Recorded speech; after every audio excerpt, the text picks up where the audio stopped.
Today and thank Dr. Becker to invite me because I presented a paper at the American Sports Medicine on a standard back flexibility testing procedure. So I called this paper Spinal Stabilization Technique using electrical muscle stimulation as a therapeutic modality, and to change the spinal flexibility or stability of the horse's back depending on what we find from this testing procedure. And it came through a paper from Dr. Denoir about pathology and angular measurements. We have to have a flexion method of the horse's back, a standard procedure. What type of therapeutic modality we're going to use, and also how to evaluate our results. We know for a fact that we have major back problems in riding competition horses, are poor performers, chronic back pain, problems in joints and tendons due to overload, lameness, and breakdowns. And this comes from a book from Gray, Horse Structure and Movement. In practice, muscle injuries and disturbances of the spinal column and NAMI are frequent sources of lamenesses encountered today. And that was a book that I read quite a few years ago, and it still made a very important concept to my thinking. Okay, what is a standard back flexibility test and its relation to performance and soundness? What we did, we put the anatomical markers on the horse from basic points from Denoir's paper, and we made a sacral stimulation. And we wanted to see how the energy of projection projected to the lumbar up into the withers. And then what we did from that point is categorize them to objective view of scoring system, 1 to 4. This was the paper presentation that was done in America. We have a good test, which is category 1, stimulation of the stability of the lumbar and rising of the withers in that silhouette. So we did a silhouette of the flexion and then the normal posture and then flexion. And this is a scoring device we had from human medicine called the Spinal mouse.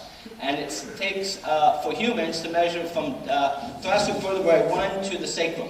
And you see this is about T5 in a horse, this is about T13, that's the sacrum, and that's the curve of the horse in this test from normal posture to ventral flexion. Okay, the second test, what we did was, we said it was good condition. We had ventral flexion at thoracic area, we had movement in thoracic 12 to 13. At the same time, we had a little bit of lumbar area movement, about 20% increase in the lumbar. And we get into the third category, is that we had very little movement in T9, from T9 to 13, excessive movement from T18 to L3. As you see from this curve, basically in the stimulation, there was very little movement here. And that we call that as a forward category. And the last category was horses would not let you do the test, they would kick, twist, and not want to cooperate. Okay, we used a measuring device, which is called Metron, which they also have another talk from the hoof angles. But we took this computer technology and used it for back measurements, angular measurements, and also measurement lengths. And so, during the testing procedure, we did 30 horses. We could not come up in the database any correlation. It was like I said, we can't prove the objective to the subjective. But I did find a correlation. So basically, when you do the angular at normal posture, we took the angular measurements at 3 different angles. It shows 2 here.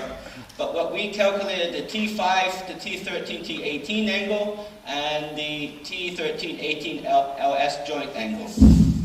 We had the normal postural angles. Then we did a flexion of the sacrum. At this point, we increased the T13 angle by 1.5% and the T18 angle 18% in this area. And in the data from in the Congress paper, you can notice the scoring system from 1 to 4. The horses that had the 4 system objective view all had very excessive T18 angles, up over 190 degrees.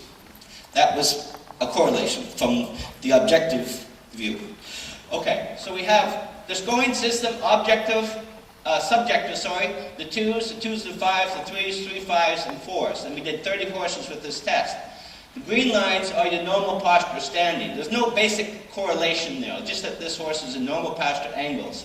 But on the flex position, when we got into the 3.5 and 4s, we had a dramatic increase of angular measures of the T18 angle. And of the data we have at the fitness center that we have in Revito, horses are referred 70% through veterinarians, and about 30% come for training, for reconditioning training. There's no lameness problems, they come for just another type of training and therapy.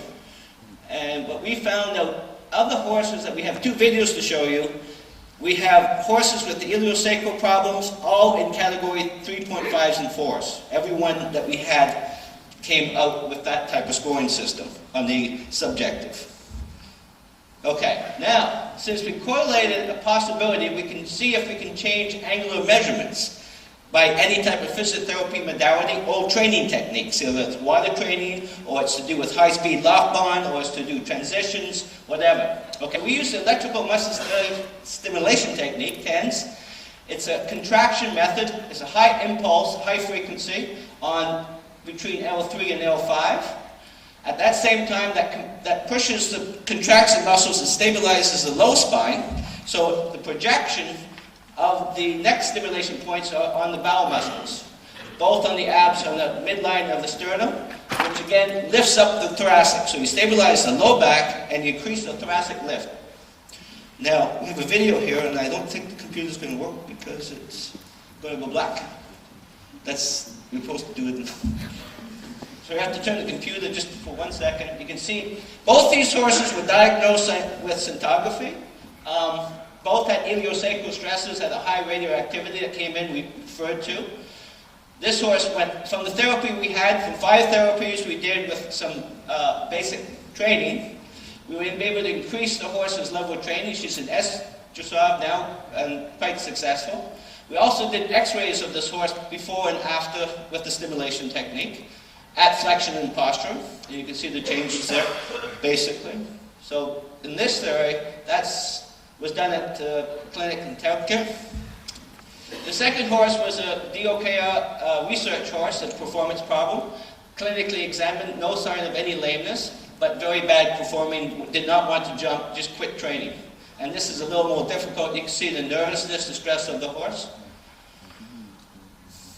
It takes a special touch to this, so you have to be really careful when you start doing this with horses.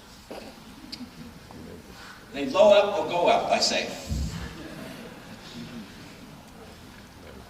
And what happens when you stabilize the lumbar area and increase the thoracic lift, you always get the lowering of the head, automatically, without anything else. The head will come down. This is a close-up, and now we're stimulating the bowel muscle, sternum, and you will see the lifting of the about 8-10 centimeters of the thoracic area. And then almost the back becomes level. And through 5 or 6 treatments, we're able to change these angular measurements, normal postural angles to decrease of angles. So we only had 10 horses treated with this type of technique with the database, so I can't say we ran into about a 70%. These are the horses that we did, 10 horses with 5 to 10 therapies with exercise every day. We had about a 70% of change of angular measurements at T18. So from that point of view, I can say, yes, we can change angular measurements with a certain exercise or a certain therapeutic modality. We had 2 horses, 1 horse that did not respond at all, got basically worse. But you see there was about 70 of the horses we did, quite a few horses stabilized in the low back. So I called it stabilization, back stabilization technique. Okay, so this is what's up for discussion. Does lumbar instability prevent the power projection of the hind legs to the fore? So my question is, the lumbar is the most stable part of the horse's back. Why am I saying this is the unstable part? That's a good question. Because in the pictures, you can see that the horses have rotational stresses there. Okay, the degree of instability can be measured by angular measurements between T13, T18, the lumbosacral joint, in the state of ventral flexion. So we know we can do that. This angle can be decreased by this stabilization technique using electrical stimulation at L2, L5, and sternum. And I believe can say this possibly relieves the nerve root pressure from normalizing the thoracic vertebrae joint mobility and lumbar spinal stability. And not only that, this technique was used at the World Games. It was used at horses here at this show, and very lightly, not strong, just enough to give the horse an energy. They feel better. It's used the night before a competition, but they're very modulated. And it's all approved by FEI. And there's no doping or drugging with these techniques. So I want to thank Rivito, who help me with the facility. We have a high-speed band there, and we can do the testing. I have a School of Academy of Equine Sport Therapy and Equimed. And Dr. Michael Becker for Alchemy here.